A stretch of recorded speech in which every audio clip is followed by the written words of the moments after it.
नमस्कार, मैं वेद प्रकाश हूं और आज के इस संगीतमय एपिसोड में आपका स्वागत है। आज मैं जिनसे बातचीत कर रहा हूं वो इंटरनेशनल फेम के वायलिन प्लेयर श्री जौहर अली साहब हैं, जो यूरोप, एशिया, अफ्रीका के 20 देशों में उन्होंने परफॉर्मेंस दिया है।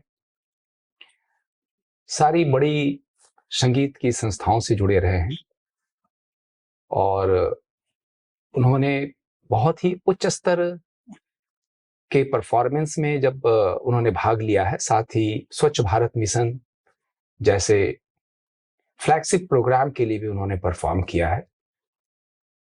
मीराबाई के गीतों पे आधारित तराना के कार्यक्रम में भी उन्होंने भाग लिया था और वो, मैं परिचय तो दे रहा हूं लेकिन वो किसी परिचय के मोहताज नहीं है। वायलिन की पूरी दुनिया उन्हें बखूबी जानती है। जौहर साहब, स्वागत है। नमस्कार। आप सबसे पहला प्रश्न आपसे वायलिन को लेके ही करना चाहेंगे। आपने वायलिन ही क्यों चुना था संगीत में रुचि के कारण? और वैसे तो वायलिन अंतर्राष्ट्रीय इंस्ट्रूमेंट है ही। जी जी। हाँ, तो इसका थोड़ा बैकग्राउंड बताएंगे। जैसा आप जानते हैं, हमारा ये परिवार है, ये संगीत का परिवार है और ये सदियों से भारतीय शास्त्रीय संगीत की उस धरोहर को प्रिजर्व करता है और उसका प्रचार प्रसार में लगा है। तो गाने के साथ साथ इसमें वादन कला का भी बहुत बड़े बड़े कलाकार हुए हैं। आपका संबंध पटियाला घराना से है। जी जी। ये इस पटियाला घराना का संबंध क्या है? रंजीत सिंह जी से भी रहा है कुछ? जी, उनसे रहा है क्योंकि उन्होंने ही उनको प्रोटेक्शन उस घराने को और दिया। असल में क्या है कि जितने भी घराने हैं, जैसे ग्वालियर से ही और बाबा तानसेन से निकले, तो कुछ उस्ताद और पंडित, एक जगह है यूपी में रामपुर, वहाँ बसे थे। तो वहाँ के जो नवाब थे, उन्होंने उनको प्रोटेक्शन दी, उनको इंस्टीट्यूशंस उनका बनाया और बहुत बड़े-बड़े कलाकारों को वहाँ रखा। अच्छे कलाकारों का एक्सचेंज होता था, तो कुछ कलाकार रामपुर भी गए थे, फिर वहां उनको पैट्रोनेज मिला। जी, कलाकारों का नहीं बल्कि जो मैन पावर्स होती थी उस टाइम। तो जैसे किसी राजा से किसी नवाब ने कहा, जी आपके यहाँ कोई अच्छा खाना बनाने वाला हो तो आप हमें भेजिए, तो हम उसके बदले में आपको म्यूजिशियंस गाने वाले भेजेंगे। तो इस तरह का एक्सचेंज ट्रांसफर होता था। तो ऑन दैट टाइम रामपुर में जो अच्छे गाने वाले थे, तो वो पटियाला चले गए और वहाँ काफ़ी 60-70 साल वहाँ बिताए। तो उनको वहाँ की लैंग्वेज आ गई। फिर आसपास के बहुत सारे लोग उनके शिष्य बन गए। तो इस प्लेनेट पे बहुत, ग्वालियर घराने के बाद रामपुर और पटियाला घराना सबसे फेमस जी। तो वो द फाउंडर, उनका नाम था अली बख्श जर्नल। तो उसके बाद उन्होंने वहाँ पर उस रियासत में काम किया पटियाला। फिर आगे जितने भी आसपास की रियासत थी वहाँ पर प्रोग्राम करने जाते थे। फिर बड़े बड़े कलाकार उनके शागिर्द हो गए थे, बहुत बड़े बड़े जितने भी नाम हैं। जब भारत का डिवीजन हुआ तो बहुत लोगों ने भारत में ही रहना स्वीकार किया। उसमें से नेचुरली आपके पूर्वज भी थे। जी। और जो लोग यहाँ से गए उनको इमिग्रेंट का दर्जा अभी तक उसी रूप में स्वीकार किया जाता रहा पाकिस्तान में। जी। जिनको इमिग्रेंट के लिए जो अवार्ड है, जी। मुहाजिर जी। में, और उनको बराबरी का दर्जा अभी तक नहीं मिला है। जी जी जी। इसके बारे में कुछ कहेंगे? इतना कहूंगा कि वो नहीं जाते तो अच्छा रहता जी।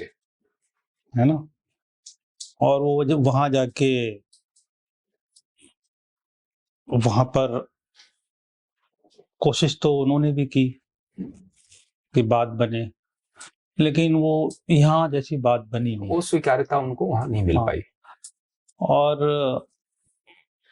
हालांकि बहुत ही कुछ ही लोग हमारे घराने से उधर चले गए थे,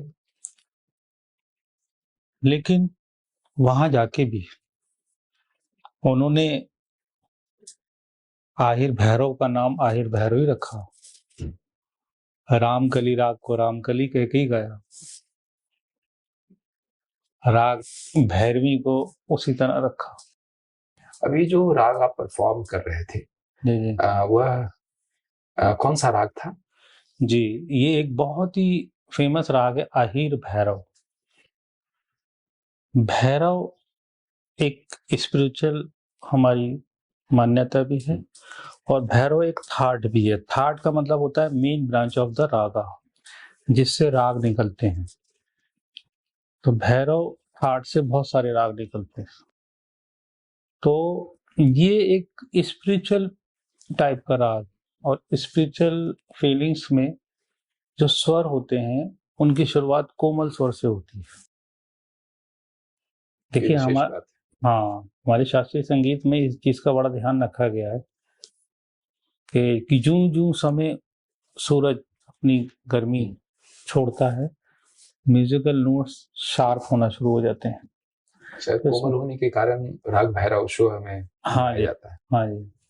तो भैरव ठाट का आहिर भैरव, खुद भैरव राग, गुनकली, और इस तरह से बहुत सारे राग हैं जो भैरव ठाट के हैं। तो मैंने आहिर भैरव बजाया, उसका आलाप थोड़ा सा उससे परिचय कराया था। ये संगीत और आध्यात्म या स्पिरिचुअलिज्म क्या आसपास की चीज है? आप किस तरह से देखते हैं? ना सिर्फ संगीत, हर चीज अध्यात्म से जुड़ी है। और हम लोग जो भारतीय हैं, हमारा जो बिलीव है ईश्वर पे, वो बहुत ज्यादा पावरफुल है। और हमारा जो शास्त्रीय संगीत है, उसका पहला चैप्टर माशार्थ। और ये देखिए कि हम सब घराने में जो रियाज शुरू होता है वो ओम से होता है।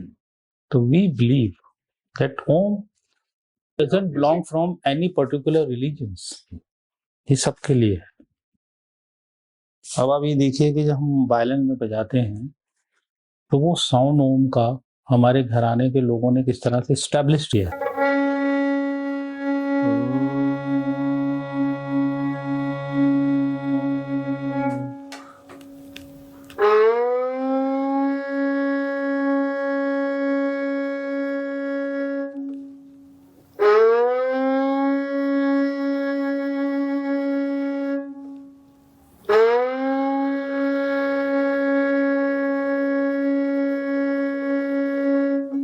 फिर आप कुछ भी बजाइए,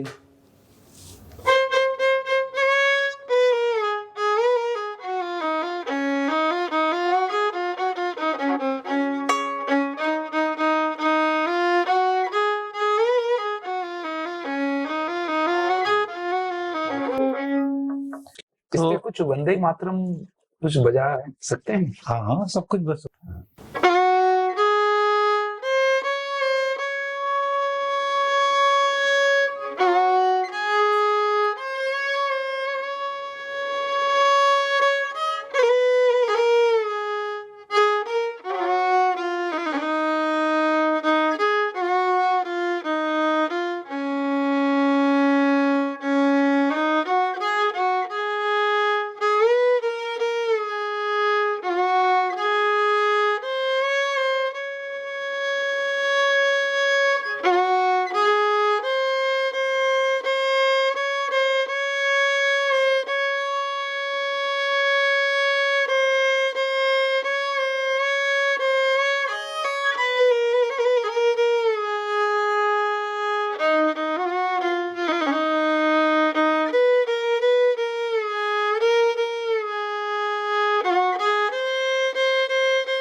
अद्भुत, गजब। ये राग देश पर आधारित है जी।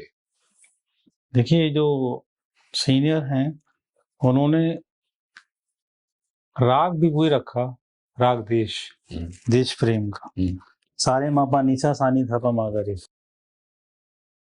तो जितनी भी ये चाहे पैट्रियोटिक सॉन्ग हो, पैट्रियोटिक फीलिंग हो, या राग हो, गीत हो, लोकगीत हो, रोमांटिक गीत हो, सूफी हो, तो वो सारी चीजें इसमें हैं। आजकल मैं एक संगीत से लोगों को बताने की कोशिश है कि हमारा संगीत जो है ना, वो सूफीज्म में भी वही चीज है, वही राग बजते हैं, तो भजनों में भी वही तो राग कॉमन है, कॉमन है। जैसे कि दमादम मस्त कलंदर इज सूफीज्म, बट एज राग सेम राग है जो अश्वतम केशवम में बजा है। अच्छा, उस राग का नाम क्या है? राग बिलावल। थोड़ा सा मिक्स भी है।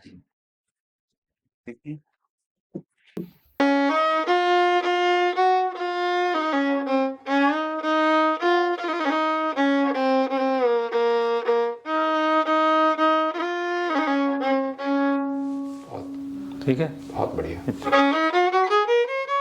यही है।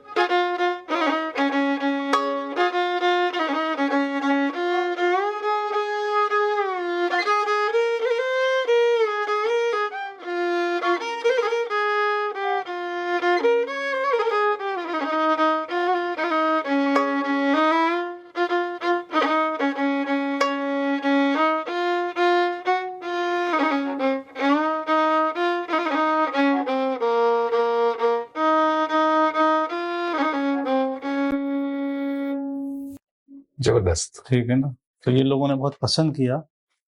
थोड़ा सा स्वर इसमें याग यमन की भी झलक आती है। तो this is the power of music. हमारे यहाँ कहते थे music doesn't belong any country of religions, music itself a world and religion. आपके भ्रमण का दौर जारी है और आप साथ कुछ पढ़ाने के लिए अब आप इंग्लैंड जाने वाले हैं। जी जी जी। और उम्मीद है भारत के संगीत की खुशबू वहां भी खूब आप बिखेरेंगे। बहुत सारी शुभकामनाएं। जी जी जी। और मौका लगा तो फिर वहां के स्ट्रीट पे जी जी। आगे चल के आपके म्यूजिक के रिकॉर्डिंग के लिए हम लोग आएंगे। जरूर आइए। और आपने मेरा एक बातचीत की, लेकिन एक चीज से मैं आपसे भी बहुत इम्प्रेस हूँ, द वे यू ऑर्गेनाइज्ड। मैं आपके सब कार्यक्रम देखता रहता हूँ, तो मेरी शुभकामनाएं और बहुत बहुत रिस्पेक्ट आपके साथ है। मैं आपकी बहुत दिल से इज्जत करता हूँ और यू डिजर्व इट। आपका स्नेह, बहुत बहुत धन्यवाद और समय देने के लिए बहुत आभार आपका। Thank you. इस एपिसोड में भाग लेने के लिए आप सबों का आभार।